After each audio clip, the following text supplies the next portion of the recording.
వెనక్కి లాగు కొందరి. స్వామీజీ ప్రారంభం చేయబోతున్నారు. వీర హనుమాన్ బజరంగల్ యొక్క ధ్వజంతో ఈ ర్యాలీ యొక్క ప్రారంభం కాబట్టి శంఖనాదంతో ప్రారంభం అవుతున్నది. జై శ్రీరామ్, జై శ్రీరామ్. వెహికల్స్ ఏమో ముందుకు రావద్దు. యోగిరాజ్ గారు, యోగిరాజ్ వెహికల్స్ ముందు రానియకుండా ప్రయత్నం చేయండి. అక్కడనే ఆపండి. అనౌన్స్మెంట్ వెహికల్ ముందుకు ఏ వెహికల్ కూడా రావద్దు. చంపాపేట ప్రాంగణం అంతా కూడా మేము అడుగడుగున అందరికీ స్వాగతం. జై హనుమాన్, జై హనుమాన్, జై హనుమాన్, జై శ్రీరామ్, జై శ్రీరామ్. హనుమాన్ జయంతి శుభాకాంక్షలు అందరికీ.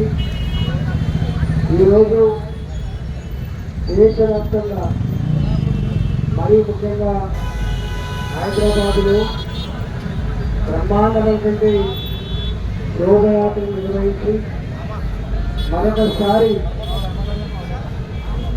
మన ఆచారాన్ని, మన సనాతన ధర్మాన్ని కాపాడే క్రమంలో మీరందరూ కూడా ఐక్యంగా ముందుకు వస్తున్న సందర్భంలో శుభాకాంక్షలు తెలియజేస్తూ ఈ కార్యక్రమానికి ఇక్కడే పెద్దలు శశిధర్ గారు చెప్పినారు.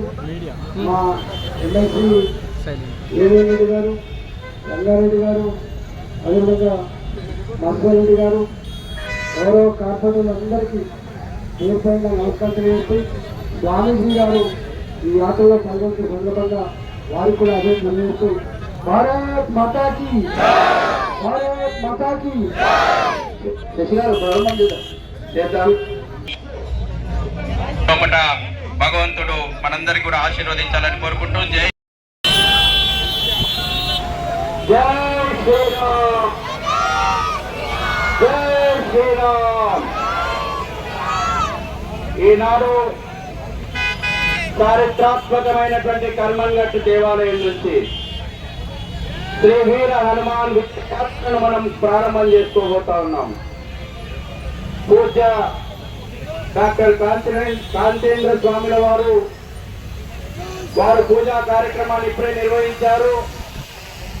వేదిక మీద అధ్యక్షుడు శ్రీ కాంతేంద్ర స్వామి వారు, వారితో పాటు విశ్వ హిందూ పరిషత్ రాష్ట్ర అధ్యక్షులు నరసింహమూర్తి గారు, పెద్దలు శ్రీ ఈటల రాజేందర్ గారు, ఎమ్మెల్సీ శ్రీ ఏవేన్ రెడ్డి గారు, ప్రజాప్రతినిధులు, కార్పొరేటర్లు, అదేవిధంగా వివిధ హిందుత్వ ధార్మిక ఆధ్యాత్మిక సంస్థలు, సంఘ పెద్దలు, ఏబీవీపీ పెద్దలు, బజరంగల్ పెద్దలు, అన్ని హిందూ వాహిని సంస్థ ప్రతినిధులు. మనకు తెలుసు ఇది ఒక చారిత్రాత్మకమైనటువంటి దేవాలయం. సాక్షాత్తు హైందవి సామ్రాజ్య స్థాపన కోసం ఛత్రపతి శివాజీకి ఈ కర్మన్ఘట్ జ్ఞానాంజనేయులు ఆశీర్వాదం అందించారు. ఈ యొక్క సనాతనమైనటువంటి ధర్మం మీద దాడులు చేస్తున్న